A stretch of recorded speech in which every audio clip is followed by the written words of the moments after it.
भूमिका अशी आहे की मराठा समाजातल्या गोरगरिबांना आरक्षण मिळालं पाहिजे, ज्यांचं उत्पादन 8 लाखाच्या आतमध्ये आहे. जसं ओबीसीना क्रिमिनलची पद्धत लावलेली आहे आणि 27% त्यांना जे आरक्षण देण्यात आलेलं आहे, त्यावेळेला ओबीसीचं आकडेवारी नक्की किती आहे अजून ती सेन्सस झाल्याशिवाय कळणार नाही. पण कालेलकर आयोगाने जो स्टडी केलेला आहे अंदाजे, त्याप्रमाणे 52% ओबीसी देशामध्ये आहेत असं त्यांचं म्हणणं आहे.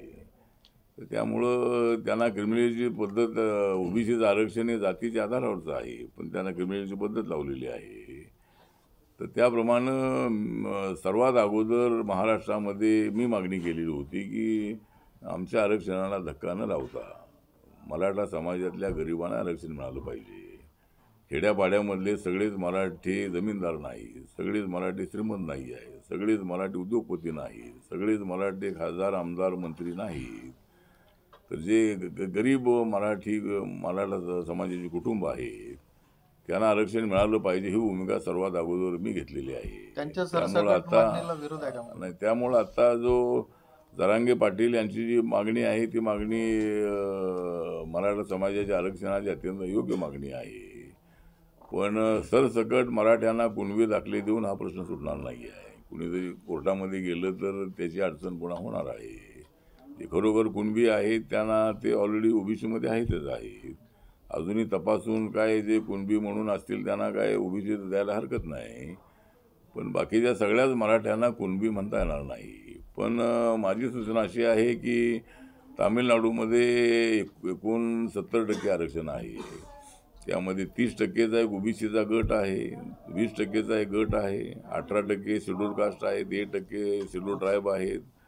तर जसे 2 ग्रुप जे तामिळनाडूमध्ये केलेले आहेत, एक अतिमागासवर्गीय आणि मागासवर्गीय. तर अशा पद्धतीनं जसं आता ओबीसीचा त्याला विरोध आहे की आमच्यामध्ये सगळे मराठा समाजाला टाकू नका. आणि जरी राज्य सरकारने मराठा समाजाला ओबीसी टाकण्याचा निर्णय घेतला तरी तो कोर्टामध्ये टिकणार नाही आहे. पण त्यांना वेगळी मागासवर्गीयांची कॅटेगरी करण्याचा राज्याला अधिकार आहे. जर वेगळी बॅकवर्ड म्हणून त्यांना आरक्षण देण्याच्या संबंधामध्ये निर्णय घ्यायला हरकत नाही.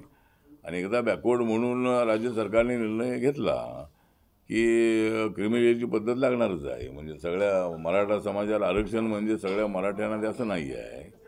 ज्यांचं उत्पादन 8 लाखाच्या आतमध्ये आहे त्याच कुटुंबांना त्याचा फायदा होणार आहे.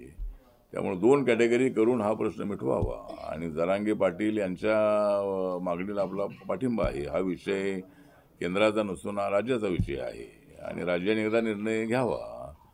आणि केंद्राची अडचण अशी आहे की केंद्रासमोर एकट्या मराठा समाजाचा विषय नाही. केंद्रासमोर जाट समाज आहे, राजपूत समाज आहे, रेड्डी समाज आहे, देशामध्ये जे क्षत्रिय सगळे लोक आहेत जे SC ST ओबीसीमध्ये नाहीत, अशा लोकांची मागणी आहे की आम्हाला आरक्षण द्या.